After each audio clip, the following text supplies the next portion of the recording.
الحمدللہ رب العالمین والصلاة والسلام علی رسول اللہ صلی اللہ علیہ وسلم۔ رب اشرح لی صدری ویسر لی امری واحلل عقدۃ من لسانی یفقہوا قولی۔ سبحانک لا علم لنا الا ما علمتنا انک انت العلیم الحکیم۔ رب زدنا علما۔ ان الخیر الحدیث کتاب اللہ وخیر الہدی ہدی محمد صلی اللہ علیہ وسلم۔ ہماری سورہ طٰہٰ چل رہی ہے، ٹھیک ہے۔ اس میں ہم نے اپنی آخری کلاس میں یہ پڑھا تھا کہ حضرت موسیٰ علیہ السلام کی طرف اللہ نے وحی کری جب جادوگروں کو ہرا دیا تھا کہ میرے بندوں کو یہاں سے لے کے نکلیں، یعنی کہ جو فرعون نے جن پر ظلم و ستم کی انتہا کر دی تھی، ٹھیک ہے، ان کو لے کے نکلیں یہاں سے۔ اور کہاں نکلیں؟ سمندر میں نکلیں، ٹھیک ہے۔ اور پھر کیا ہوا کہ ہم نے پڑھا کہ وہ سمندر انہوں نے پار کیا، عصا مارا، راستہ بن گیا، فرعون اس میں غرق ہوا، ٹھیک ہے۔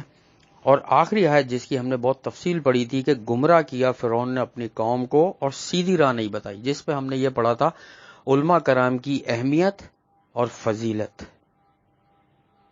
ٹھیک ہے۔ لیکن وہ علماء کرام جو واقعی دین اسلام کا خالص علم رکھتے ہیں، ٹھیک ہے، یہ بھی بہت ڈیٹیل میں بتا چکا ہوں۔ اچھا، اب ہم آگے پڑھتے ہیں، لیکن تھوڑا سا ہم نے اس میں ایک چیز میں وہ کیا ہے کہ کچھ لوگوں کے میرے پاس میسیج آئے تھے کہ آپ جو ہے تھوڑا جو یہ پڑھتے ہیں نا تلاوت، یہ جو قرآن، حالانکہ میں تلاوت نہیں کرتا، میں تو اس کو روانی سے پڑھ رہا ہوتا ہوں، ٹھیک ہے۔ تو انہوں نے کہا کہ ہم ذرا قرآن دیکھ کر پڑھتے ہیں سامنے رکھ کے، تو ہم اپنے تلفظ بھی صحیح کرنا چاہتے ہیں، تو آپ اس میں تلاوت تھوڑی سی چلا دیا کریں جو آپ پڑھیں۔ تو انشاءاللہ آج سے ہم تھوڑی اس میں تلاوت بھی چلائیں گے، ٹھیک ہے، ایک ایک آیت کی تلاوت چلائیں گے اور اس کے بعد اس کو پڑھیں گے تفسیر، ٹھیک ہے۔ تو اعوذ باللہ السمیع العلیم من الشیطان الرجیم من ہمزہ ونفخہ ونفثہ، ٹھیک ہے۔ اب تلاوت سنتے ہیں۔ یا بنی اسرائیل قد انجیناکم من عدوکم وواعدناکم جانب الطور الأيمن ونزلنا عليكم المن والسلوى۔ یہ ہم نے سورہ طٰہٰ کی تلاوت سنی، ٹھیک ہے۔ آیت نمبر یہ ہے 80۔ اب پہلے ہم اس کا لفظی ترجمہ کر لیتے ہیں۔ اللہ تعالیٰ بنی اسرائیل سے فرما رہے ہیں کہ اے بنی اسرائیل، تحقیق ہم نے نجات دی تمہیں تمہارے دشمن سے، اور ہم نے وعدہ کیا تھا تم سے کوہ طور پہاڑ کی دائیں جانب کا، اور ہم نے نازل کیا تم پر من اور سلوہ۔ اللہ تعالیٰ نے سورہ البقرہ میں بنی اسرائیل کے بہت سارے احسانات جو ہے نا وہ گنوائے ہیں، بہت سارے۔ اور جو سب سے بڑا احسان کیا تھا نا اللہ تعالیٰ نے، وہ یہ تھا کہ ان کو فرعون کے ظلم سے نجات دی تھی اللہ نے، ٹھیک ہے۔ صحیح بخاری کی حدیث ہے کہ نبی صلی اللہ علیہ وسلم جب مدینے میں پہنچے، ہجرت کری، تو دیکھا وہاں کے یہودی جو ہے نا وہ 10 محرم کا روزہ رکھتے ہیں۔ تو نبی صلی اللہ علیہ وسلم نے پوچھا کہ تم لوگ 10 محرم کا روزہ کیوں رکھتے ہو؟ تو یہودیوں نے کہا اس دن اللہ تعالیٰ نے ہمیں فرعون کے ظلم و ستم سے نجات دی تھی، اس لیے ہم اس دن کا روزہ رکھتے ہیں۔ تو نبی صلی اللہ علیہ وسلم نے ارشاد فرمایا کہ تم سے زیادہ موسیٰ میرے قریبی بھائی ہیں، تو یہ حق مجھ پر زیادہ ہے کہ میں روزہ رکھوں۔ اور چونکہ یہودیوں کی مخالفت بھی ہو، تو نبی صلی اللہ علیہ وسلم نے فرمایا کہ اب جو آگے والا سال آئے گا اس میں 10 محرم کا روزہ رکھوں گا، اور یہودیوں کی مخالفت کرنے کے لیے اس کے ساتھ 9 کا رکھوں گا۔ یعنی صرف 10 محرم کا روزہ رکھنا سنت نہیں ہے، اس کے ساتھ 9 کا رکھنا چاہیے، کیونکہ نبی صلی اللہ علیہ وسلم کی حدیث ہے۔ وہ اگلا سال آنے سے پہلے نبی صلی اللہ علیہ وسلم دنیا سے تشریف لے گئے تھے، لیکن چونکہ وہ فرما گئے تھے حدیث میں، تو سنت یہ ہے کہ 9 اور 10 کا روزہ رکھا جائے تاکہ یہودیوں کی مخالفت بھی ہو، نبی کی سنت بھی ادا ہو۔ تو اللہ تعالیٰ نے ان کو فرعون سے نجات دی، ٹھیک ہے۔ اس کے بعد اللہ تعالیٰ فرما رہے پہاڑ کے دائیں جانب جو ہے تم سے وعدہ کیا۔ یہ دائیں جانب وہ تھا، ہم نے بنی اسرائیل سورہ البقرہ میں ہم نے پڑھا ہے کہ حضرت موسیٰ علیہ السلام جب اپنی قوم کو لے کر گئے، انہوں نے وعدہ کیا تھا کوہ طور پر جائیں گے، بہت ڈیٹیل میں ہم نے پڑھا تھا کہ آدمی انہوں نے سلیکٹ کیے 70 کے قریب میرا خیال ہے شاید بن رہے تھے جو نیک اور پرہیزگار تھے، کہ وہ جائیں گے موسیٰ علیہ السلام کے ساتھ کوہ طور پر اور دیکھیں گے کہ اللہ تعالیٰ کیسے ان سے کلام کرتا ہے. ٹھیک ہے، تو یہ اس کا ذکر ہے یہاں پہ کہ تمہیں جمع کیا تھا وہاں پہ. پھر وہ ایک پورا واقعہ ہے جو سورہ بقرہ میں ہم پڑھ چکے ہیں کہ کیا ہوا تھا ان کے ساتھ. ٹھیک ہے، ہم اس واقعے کی تفصیل میں ابھی نہیں جا رہے. ٹھیک ہے، اس کے بعد اللہ تعالیٰ فرما رہے ہیں کہ ہم نے نازل کیا تم پر من اور سلوا. من کہتے ہیں میٹھے کو، اور سلوا جیسے بٹیر جیسے پرندے جو ہے نا ان کا گوشت اللہ تعالیٰ نے نازل کیا تھا آسمان سے. ٹھیک ہے، اللہ تعالیٰ نے آسمان سے رزق نازل کیا تھا، ڈائریکٹ آسمان سے آتا تھا ان کے لیے رزق. انہوں نے ناقدری کری. یہ پورا ہم پڑھ چکے ہیں سورہ البقرہ میں کہ انہوں نے کیا کہا تھا، کیا ہوا اور کیا مانگا اور پھر ان کے ساتھ کیا ہوا. تو یہ بتانے کا مقصد یہ ہے کہ اللہ تعالیٰ اب اپنے احسانات یاد دلا رہے ہیں فرعون سے نجات دلانے کے بعد. ٹھیک ہے، اور پھر یہ وہاں سے گئے تھے وادی تیہ میں جو بھٹکتے رہے 40 سال تک. انہوں نے لڑنے سے انکار کر دیا تھا ایک شہر میں جانے کے لیے کہ ہم تو نہیں لڑ سکتے. موسیٰ علیہ السلام سے کہا کہ آپ لڑیں جا کے. ٹھیک ہے، انہوں نے بہت سخت نافرمانی کری اللہ تعالیٰ کی. اللہ تعالیٰ نے ان پر احسانات بھرا پڑا ہے قرآن کے جو اللہ تعالیٰ نے بنی اسرائیل پر احسانات کیے، یہودی جو قوم تھی ان پر. ٹھیک ہے، تو یہ آیت سمجھ میں آئی کہ اللہ تعالیٰ نے اب ان کو اپنے احسانات یاد دلائے. یہاں پر 3 احسانات یاد دلائے. پہلے اللہ تعالیٰ نے فرعون سے نجات دلانے کا، پھر اللہ تعالیٰ نے یہاں پر احسان یاد دلایا جو کوہ طور پہاڑ پر بلایا تھا اللہ تعالیٰ نے، اور تیسرا احسان من اور سلوا کا. یہ 3 احسانات اللہ نے یاد دلائے ان کو. ہم اپنی زندگی میں دیکھیں کہ ہماری زندگی میں ہمیں جتنی بھی نعمتیں ملی ہیں، ہمیں وہ احسان اللہ کا سمجھنا چاہیے کہ اللہ کا احسان ہے. ہمیں شکر ادا کرنا چاہیے ان نعمتوں کا، جن میں سب سے بڑی نعمت انسان کی صحت، اولاد، رزق، گھر، اس کی عزت. ٹھیک ہے، اور باقی اس کے رشتہ دار، اس کے ماں باپ، بہن بھائی، یہ سارے مطلب سب چیزیں اس میں شامل ہیں نا نعمتوں میں. کتنے لوگ ہم میں سے شکر گزار ہیں؟ کتنے ایسے لوگ ہیں جو کچرے میں سے کھانا چن کے کھاتے ہیں؟ کتنے ایسے لوگ ہیں جو 25 سال جو ہے وہ ترس رہے ہیں اور اولاد نہیں ہوتی ان کے یہاں؟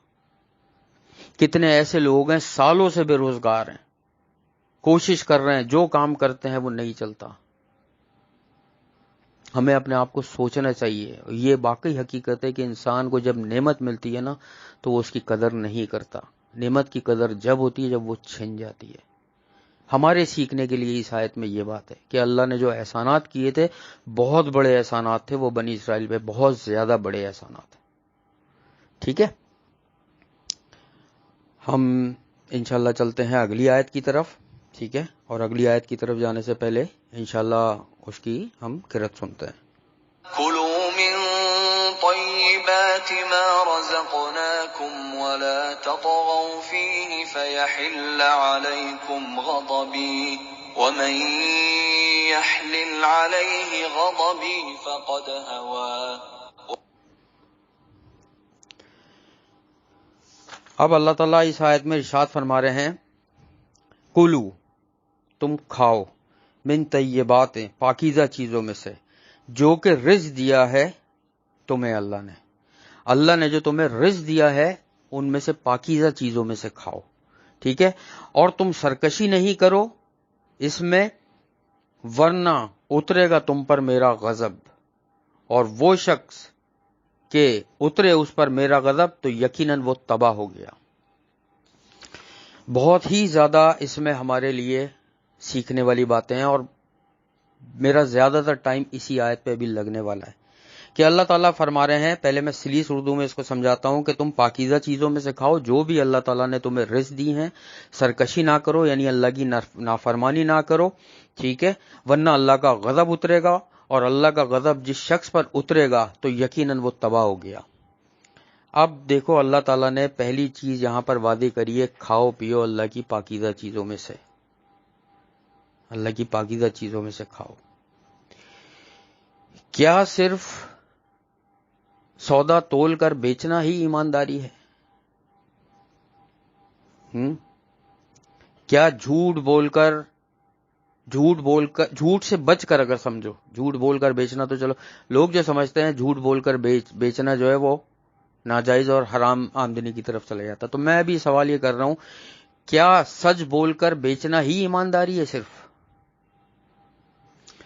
میں اس معاشرے کی ابھی ایسی مثالیں بیان کرتا ہوں کہ جو لوگوں کو پتہ بھی نہیں ہے اور کس طریقے سے لوگ غلط رزق اور غلط کمائی کی طرف جا رہے ہیں. ٹھیک ہے، آپ درزی کے پاس کپڑے سلوانے جاتے ہیں، آپ نے اپنا کپڑا اس کو دیا، ناپ دیا اور واپس آ گئے. 2 دن بعد 4 دن بعد اس نے آپ کو بلایا، آپ کا سلا ہوا سوٹ دیا اور پیسے لیے ختم. جو کپڑا بچا ہے وہ کہاں گیا؟ وہ درزی بعد میں کٹ پیسز کے داموں سیل کرتے ہیں. آپ کا بچا ہوا کپڑا تھا، آپ کو ریٹرن کرنا چاہیے تھا درزی نے، لیکن چونکہ معاشرے میں ایک نارم ایسا بنا ہوا ہے، ٹھیک ہے، ایک ایس او پی ایسی بنی ہوئی ہے کہ اس کو اس چیز کا احساس بھی نہیں ہے کہ وہ کیا کر رہا ہے. آپ مٹھائی کی دکان پہ جاؤ، 1000 روپے، 1200 روپے، 1500 روپے کلو والی مٹھائی آپ کو ڈبے کے ساتھ، جو جس ڈبے کی قیمت 10 روپے ہے اس ڈبے کے ساتھ تول کے دے گا. ڈبے کا وزن مٹھائی کے وزن کے ساتھ کرے گا. جو 1500 روپے کلو مٹھائی ہے اور 10 روپے کا وہ ڈبہ ہے یا 15 روپے کا ڈبہ ہے، وہ مٹھائی کے ساتھ تول کے ڈبہ دے گا آپ کو. آدھے پاؤ سے زیادہ کا وہ ڈبہ ہوتا ہے. یہ کیا کر رہا ہے وہ کہ 1500 روپے والی چیز آپ کو دے رہا ہے اور ڈبہ دے رہا ہے ساتھ میں اس کے تول کے. میں نے بولا اس کو ایک دفعہ، اس نے کہا بھائی سب جگہ ایسی چل رہا ہے. میں نے کہا یار سب کو چھوڑو، آپ اپنی بات کرو، کوئی تو بندہ سیدھا ہو بھائی، کوئی بندہ تو سیدھا ہو. آپ گوشت والے کے پاس چلے جاؤ، آپ چکن لینے چلے جاؤ، آپ سے پورے پیسے لے گا وہ، لیکن اس میں سے جو چربیاں نکالے گا ساری الگ کرتا رہے گا. اس چربی کے پیسے لے چکے گا آپ سے تول میں، وہ الگ کرے گا اور آپ کو چکن صاف دے دے گا. وہ چھیچڑے جو بھی نکالتا ہے، چربی یا جو بھی اس کی چیز نکالتا ہے، وہ لوگ یہ رات میں سوزوکی آتی ہے اور کلو کے حساب سے ان کو سیل کرتے ہیں. پیسے آپ سے لیے اس چیز کے، لیکن بیچ رہا ہے کسی اور کو. اور معاشرے میں ایسی ہو رہا ہے. کہتے ہیں معاشرہ لوگوں سے بنتا ہے. میرے بھائی، نبی صلی اللہ علیہ وسلم معاشرہ بنانے آئے تھے یہ، اور انہوں نے معاشرہ بنا کر دکھایا. اس معاشرے کو صحابہ کرام لے کر چلے. آج ہمارے معاشرے کو کیا ہو گیا؟ کیونکہ ہمارے لوگ وہ نہیں ہیں.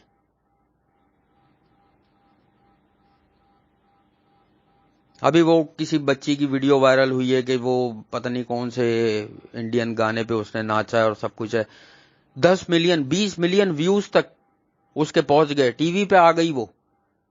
اور ایک عالم کی ویڈیو جب چل رہی ہوتی ہے تو اس پہ 200 300 400 500 لوگ دیکھ رہے ہوتے ہیں بس، سالوں میں جا کے وہ ایک مہینے میں 2 2 3 3 کروڑ لوگ اس کو دیکھ رہے ہیں. تو معاشرہ کیسے بنے گا بھائی؟ ہم اپنی اولادوں کی تربیت کیا کر رہے ہیں؟ یہی تو معاشرہ بناتی ہیں کہ میں آج جس کی تربیت کر رہا ہوں کل کے وہ معاشرے کی باغ دوڑ سنبھالیں گے. تو معاشرہ کیسے بنے گا؟ یہ کیسے دین کی طرف آئے گا؟ ابھی 2 دن پہلے 2 دن پہلے کی بات ہے میرا خیال ہے، ایک چھوٹے سے پاکستان کے پنجاب کے شہر میں کوئی تدفین ہوئی. ایک مرد کا جنازہ تھا وہ، تو ایک عورت نے کہا اس جنازے کے ساتھ میں بھی جاؤں گی. وہ اس کی بہن تھی. لوگوں نے پہلے منع کیا، وہ ضد کری رہی. لوگوں نے کہا چلو، کہ لیکن میں پیچھے کھڑی رہوں گی، میں چلوں گی ساتھ میں. پہنچ گئی قبرستان، مرد کھڑے ہوئے سارے، بالکل پیچھے الگ ہو کے وہ کھڑی ہوئی تھی. جیسی جنازے سے فارغ ہوئے لوگ، دفنا کے دعا ہوا کر کے فارغ ہوئے جانے لگے، تو اس نے زور سے ایک دعا کری کہ اے اللہ، یہ میرا بھائی ہے، یہ مر چکا ہے اور اب یہ تیرے حوالے ہے. اس نے مجھے میرے ماں باپ کی وراثت سے میرا حصہ نہیں دیا. یہ کون عورت دعا کر رہی ہے قبرستان میں بھائی کی میت پہ، قبر پہ کھڑے ہو کے، کہ اب تو اس سے میرا حساب لے. لوگوں کے رونگٹے کھڑے ہو گئے تھے وہاں پہ. یہ بھائی جو بہنوں کا حق کھا رہے ہیں کہ نہیں، ماں باپ نے تمہاری شادی کر دی تھی، زیور بنا دیا تھا، جہیز دے دیا تھا، ختم حصہ وراثت میں. ارے اللہ نے حصے رکھے ہیں، دنیا کی کوئی، کائنات کی کوئی طاقت ختم نہیں کر سکتی بھائی. یہ وراثت کے حصے اللہ نے خود قرآن میں بیان کیے، کسی کو بھی رتی برابر چینج کرنے کی گنجائش ہے ہی نہیں. جو اللہ نے فرمایا وہی اس سے انہیں ختم. جو اس کے خلاف وصیت بھی کر کے جاتا ہے وہ وصیت باطل سمجھی جاتی ہے. کوئی وصیت ماں باپ چینج نہیں کر سکتے کہ ہماری پراپرٹی تھی ہم جو چاہیں اس سے کر کے جائیں، ہرگز نہیں. وہ کیا جواب دے گا؟ اور آج کل گھر گھر کا یہی مسئلہ ہے کہ بھائی بہنوں کا حصہ کھا رہے ہیں. کیسے بنے گا یہ معاشرہ؟ اللہ تعالیٰ کیا فرما رہے ہیں کہ پاکیزہ چیزوں میں سے کھاؤ. میں ابھی اس آیت کی تفسیر کر رہا ہوں کہ ہم کیا کھا رہے ہیں. دودھ میں پانی ملا رہے ہیں.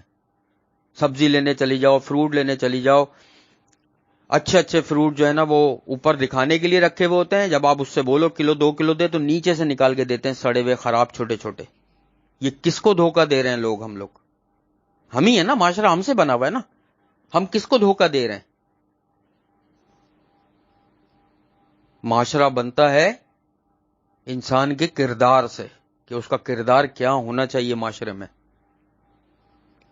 ایسے نہیں بنتے ہیں معاشرے.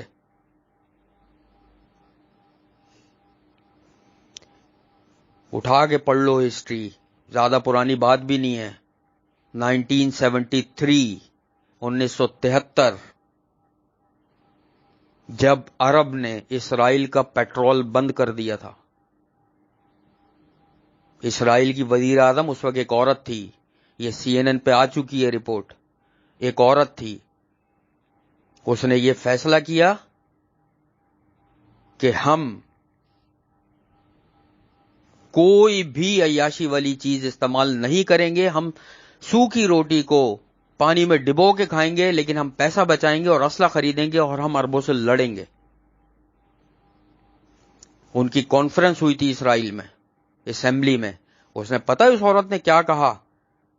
ایسا اس نے جملہ کہا، اس نے کہا تاریخ یعنی ہسٹری یہ نہیں یاد رکھتی کہ آپ کی ٹیبل پہ انڈے، جیم، جیلی، آملیٹ اور مکھن رکھا ہوا ہے.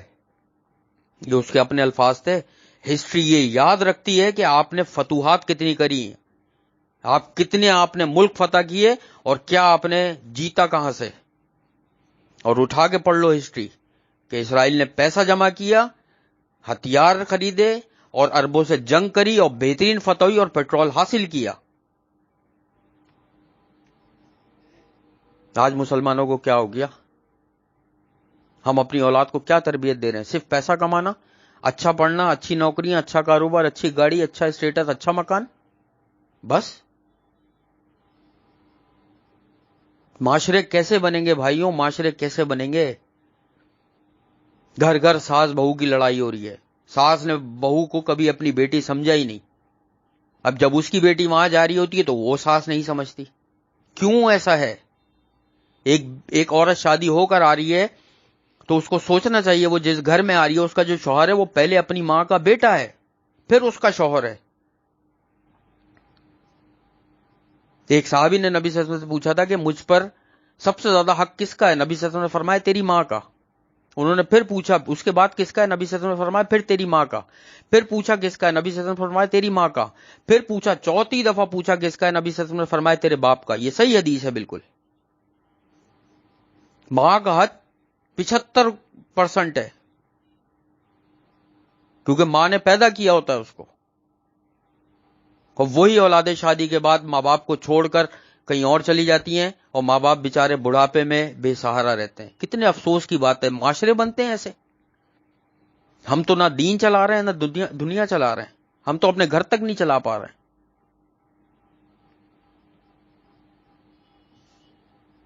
فارغ ٹائم میں ہم لوگوں کا روٹینیں کیا ہیں؟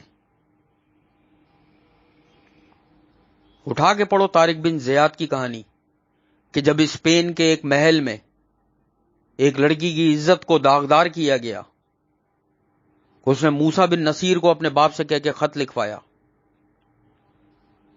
موسیٰ بن نصیر نے طارق بن زیاد کا انتخاب کیا. یہ بات ہے 722 عیسوی کی کہ حملہ کرنا ہے. 7000 فوج کا لشکر تیار کیا اس نے جن کے پاس صرف تلواریں تھیں. اور اسپین کے اس طرف پورا جو ہے نا وہ لگتا ہے کیا نام ہے ساحل، وہ کشتیوں میں ساحل پر پہنچے. ساحل سے اترے. طارق بن زیاد کا وہ خطبہ سننا، بہت لمبا چوڑا ہے وہ خطبہ جو اس نے اپنی فوج سے کیا تھا 7000 کے لشکر سے، کہ دیکھو تم لوگ دنیا میں عیاشی کرنے نہیں آئے ہو، مسلمان دنیا میں گھومنے پھرنے، کھانے پینے، عیاشی کرنے نہیں آتا ہے. اللہ تعالیٰ نے تم لوگوں کے لیے جنت میں رکھے ہیں تسکین کا سامان. یہ دنیا نہیں ہے. تم لوگ ایسی فوج سے لڑنے چاہ رہے ہو جو جدید اسلحے سے لیس ہے، اور تم لوگوں کے پاس فقط تلواریں ہیں، وہ بھی پرانی. یہ خطبہ تھا، ایسا زبردست اس نے خطبہ دیا تھا اپنے لشکر کو کہ تم لوگ ہیرے جواہرات جمع کرنے نہیں آئے ہو اس دنیا میں. اور طارق بن زیاد نے کہا تھا کہ سب سے آگے تم پہ اگر کسی پہ تلوار چلے گی تو وہ مجھ پہ چلے گی، میں ہوں گا. یہ جو یہودیوں نے ظلم و ستم مچا کے رکھا ہوا ہے، یہ ہمیں ختم کرنا ہے. اللہ تعالیٰ ظالموں کو برداشت نہیں کرتا. فرعون سے جو نجات دی ابھی، ظالم تھا فرعون، اس لیے یہودیوں کو نجات دی تھی فرعون سے. وہ پڑھو پورا خطبہ طارق بن زیاد نے جو کہا تھا، اور اس نے کہا سب سے پہلے اگر کسی کی گردن کٹے گی تو میں کٹوانے والا ہوں گا گردن، اور پھر تم لوگوں پہ آنچ آئے گی. اس نے کہا کہ اسپین کا گورنر جو ہے اس کو میں قتل کرنے کے لیے جاؤں گا، اور اگر میں قتل ہو گیا تو تم لوگ لڑنا نہیں آپس میں، کسی کو بھی اپنا خلیفہ مقرر کرنا، اور اپنا مقصد یاد رکھنا کہ اسپین میں تم لوگ ظلم مٹانے آئے ہو. اس خلیفہ کو قتل کرنا، اس گورنر کو قتل کرنا اسپین کے، آپس میں نہیں لڑنا. اور جب میں حملہ کرنے کا بولوں تو حملہ کرنا، اور جب میں جہاں رکنے کا بولوں تو رک جانا. اس کی فوج پوری کے پوری آنکھیں پھاڑ کر، کان کھول کے اپنے جو خلیفہ تھے ان کا خطبہ سن رہی تھی کہ کیا کہہ رہے ہیں. اور پھر اس نے ایک بات بولی کہ اٹھو اور یہ کشتیاں ساری جلا دو. بھاگنے کا کوئی راستہ نہیں تھا. اس نے کہا ہمارے پیچھے سمندر ہے، موت ہے، اور ہمارے آگے بھی موت ہے. ہم جب لڑیں گے تو گھمسان کی جنگ ہوگی، کچھ نظر نہیں آ رہا ہوگا کون کہاں پہ لڑ رہا ہے، کون کس کی گردن کاٹ رہا ہے.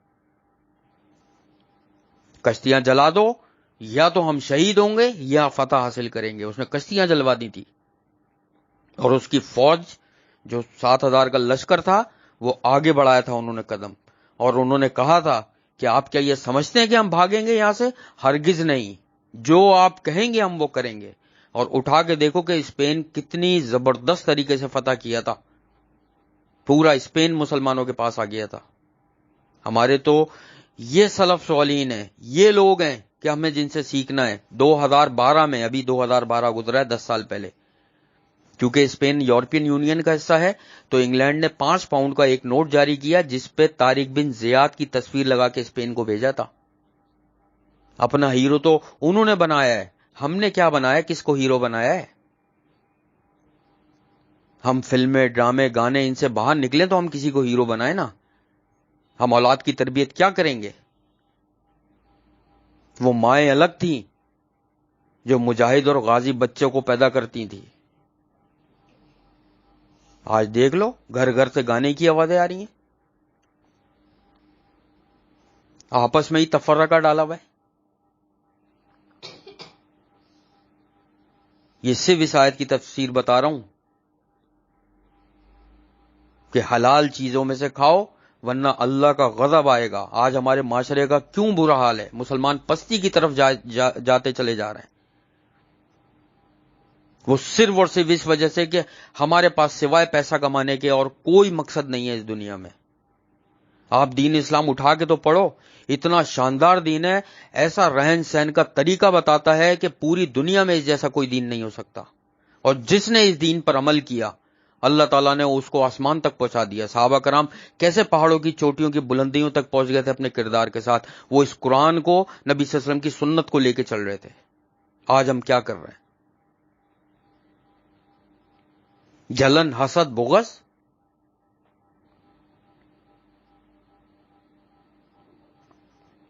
پڑھ لو عمر مختار کا، لیبیا کا مجاہد، کیا ماں باپ نے اس کی تربیت کری تھی، پوری جرمن فوج لگوا دی تھی، نہیں پکڑ پائے اس کو. ایک جنرل مارا گیا، دوسرا جنرل بھیجا اپنی فوج کے ساتھ، وہ بھی مارا گیا، تیسرا جنرل بھیجا، چوتھا جنرل بھیجا، پھر جا کے آخر میں وہ پکڑا گیا ہے. اور تمہیں پتہ جب عمر مختار کو پکڑا تھا اس جنرل نے، چاروں طرف بھاڑ لگی ہوئی ہوتی ہے اور بیچ میں فوجی بیرک بنا ہوا ہوتا ہے اور اس بیرک کے اندر جنرل بیٹھا ہوا تھا اور عمر مختار کو سامنے اس نے کھڑا کیا ہوا تھا. اور اس جنرل نے پتا ہے کیا کہا تھا؟ اپنے جوتے میز پر رکھے تھے اور کہا تھا میرے جوتے پکڑ کے معافی مانگ لو، چھوڑ دوں گا عمر مختار سے. عمر مختار نے کہا تو بند کمرے میں مجھ سے یہ کروانا چاہتا ہے؟ میں تو اللہ کا مجاہد ہوں، یہ گردن کٹے گی تو اللہ کے آگے کٹے گی، تیرے آگے نہیں جھکے گی. جس طرح تجھ سے ہو سکتا ہے تو میرے ساتھ کر، مار دے، مجھے شہید کر دے، جھکوں گا تو اللہ کے آگے.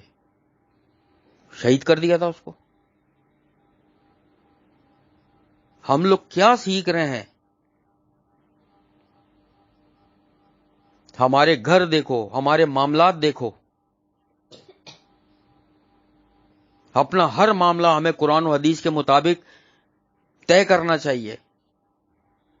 ہم قرآن و حدیث کے مطابق طے ہی نہیں کرتے اپنے معاملات.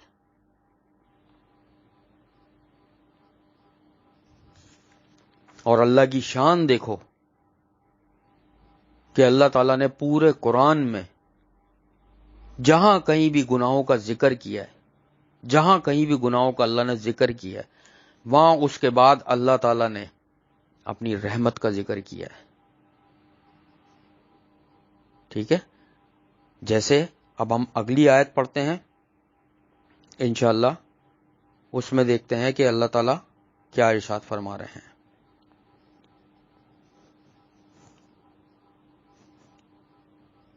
وَإِنِّي لَغَفَّارٌ لِّمَن تَابَ وَآمَنَ وَعَمِلَ صَالِحًا ثُمَّ اهْتَدَىٰ. اب اللہ تعالیٰ ارشاد فرما رہے ہیں اور بلا شبہ میں البتہ بہت بخشنے والا ہوں اس شخص کو جس نے توبہ کی. سبحان اللہ. دیکھو اللہ کی رحمت، دیکھو کہ اللہ تعالیٰ اتنے بڑے بڑے گناہوں کے بعد بھی جو توبہ کر لے، چاہے آپ نے ساری زندگی حرام کمایا ہو، چاہے آپ نے ساری زندگی حرام کام کیا، چاہے آپ نے کوئی بھی گناہ کیا ہو، اللہ تعالیٰ فرما رہے ہیں لیکن جو شخص توبہ کر لے اور ایمان لے آئے، اور اس کے بعد شرط کیا ہے کہ نیک عمل بھی کرتا رہے اور وہ راہ راست پر رہے، تو اللہ اس کی توبہ کو قبول فرماتے ہیں. یاد رکھو کہ اللہ تعالیٰ نے سب سے پہلے اپنی رحمت کو اپنے غضب پر حاوی کیا، اور یہ لکھی اللہ نے بات لوح محفوظ میں، اور پھر انسان کو بنایا کہ آج اللہ کی رحمت اللہ کے غضب پر حاوی ہو گئی ہے. تو اللہ کی رحمت اس کے غضب پر حاوی ہے. جتنا بھی بڑا گناہ کر لے آدمی، جتنا بھی بڑا، اگر وہ سچے دل سے توبہ کرتا ہے، رو رو کے اللہ سے معافی مانگتا ہے اور آئندہ نہ کرنے کا عزم کرتا ہے، تو یقیناً اللہ تعالیٰ کو وہ اتنا غفور رحیم پائے گا کہ اللہ تعالیٰ اس گناہ کو صرف مٹائے گا نہیں، اللہ تعالیٰ اس گناہ کو نیکی میں بدل کے اس کے نامہ اعمال میں رکھ دے گا. اس کی دلیل قرآن اور حدیث دونوں میں موجود ہے، پہلے میں پڑھا چکا ہوں کہ اللہ تعالیٰ ان کے گناہوں کو نیکیوں میں بدل دے گا، لیکن توبہ ایسی ہونی چاہیے. میں ایک عورت کا واقعہ سنا کے اپنی بات کا اختتام کروں گا. آج نبی صلی اللہ علیہ وسلم کے پاس ایک عورت آئی اور فرمایا کہ مجھ سے ایک بدکاری ہو گئی ہے، میری کیا سزا ہے؟ نبی صلی اللہ علیہ وسلم نے پوچھا شادی شدہ ہو؟ جی ہاں. فرمایا کہ جاؤ، جب بچہ پیدا ہو پھر آنا. جب اس کے ہاں بیٹا پیدا ہوا وہ آ گئی دوبارہ نبی صلی اللہ علیہ وسلم کے پاس. دیکھو اس کو کتنا احساس تھا اپنی توبہ کا، پھر آ گئی. وہ چاہتی تو آتی ہی نہیں، اس کی گود میں بچہ تھا چھوٹا سا، دودھ پیتا. پھر نبی صلی اللہ علیہ وسلم کے پاس آ گئی کہ میری سزا بتائیں. ظاہر ہے شادی شدہ کی سنسار کرنا ہے کہ زمین میں گاڑ کے پتھر مارتے ہیں سر پہ. نبی صلی اللہ علیہ وسلم نے فرمایا کہ جاؤ، جب یہ بچہ روٹی کھانے لگے تب آنا، یا کھانے پینے لگے تب آنا. اس نے جلدی جلدی 4-5-6 مہینوں میں بچے کو روٹی کھانا سکھایا. پھر وہ آ گئی نبی صلی اللہ علیہ وسلم کے پاس. جب آئی تو بچے کے ہاتھ میں روٹی کا ٹکڑا تھا، وہ اس کو چوس رہا تھا ہلکے ہلکے دانتوں سے، یعنی اپنے جو اس سے چبا رہا تھا. نبی صلی اللہ علیہ وسلم نے اس کے وارثوں کو بلوایا اور بچہ ان کو دیا کہ اس کی پرورش کرو، اور صحابہ کرام سے کہا اس کو لے جا کے سنسار کر دو، یعنی زمین میں گاڑ کے پتھر مارو اس کے سر پہ، اور دیکھو اس کے چاروں طرف کپڑا صحیح سے باندھنا، کہیں ایسا نہیں ہو۔ دیکھو یہ ہے ہمارے نبی کی شان، انہوں نے کہا کہیں ایسا نہیں ہو کہ یہ بھاگنے کی کوشش کرے اور اس کی شرمگاہ کھل جائے اور لوگوں کی اس پہ نظر پڑے۔ صحابہ کرام نے ایسی کیا، اس پہ پتھر مارنا شروع کیے۔ ایک صحابی نے پتھر مارا تو اس عورت کے سر پہ لگا اور وہاں سے خون کا ایک فوارہ نکلا جو چھینٹیں صحابی پر آ گئیں۔ صحابی اس کو برا بھلا کہنے لگے کیونکہ ظاہر بدکار عورت تھی وہ۔ جیسے ہی صحابی نے برا بھلا کہا، نبی صلی اللہ علیہ وسلم نے ایک دم صحابی کو چپ کرا دیا کہ خاموش، ایک لفظ نہیں کہنا۔ اس نے اللہ سے ایسی توبہ کی ہے کہ اگر عرب کے 70 بندے بھی، گنہگار ترین بندے بھی اگر ان پہ تقسیم کر دی جائے تو اللہ سب کو معاف کر دے گا۔ یعنی 70 گنہگار ترین بندے اتنی توبہ جو ہے نا وہ نہیں کر سکتے جس اسے ایک عورت نے سچے دل سے کری تھی۔ اللہ کے یہاں تو ہر چیز تولنے کا ترازو ہے نا، تو اس نے جس سچے دل سے توبہ کری تھی، نبی صلی اللہ علیہ وسلم نے فرمایا کہ 70 بندوں کو اللہ معاف کر دے گا، گنہگار ترین، صرف یہ بھی نہیں معمولی، گنہگار ترین۔ ایسی توبہ اللہ کو بہت پسند ہے کہ ریگستان میں اونٹ کھو جائے پانی کا تو دوبارہ بندے کو مل جائے، تو حدیث میں آتا ہے کہ اللہ تعالیٰ اس سے بھی زیادہ بندے کی توبہ سے خوش ہوتے ہیں۔ اللہ اتنا خوش ہوتے ہیں بندے کی توبہ سے۔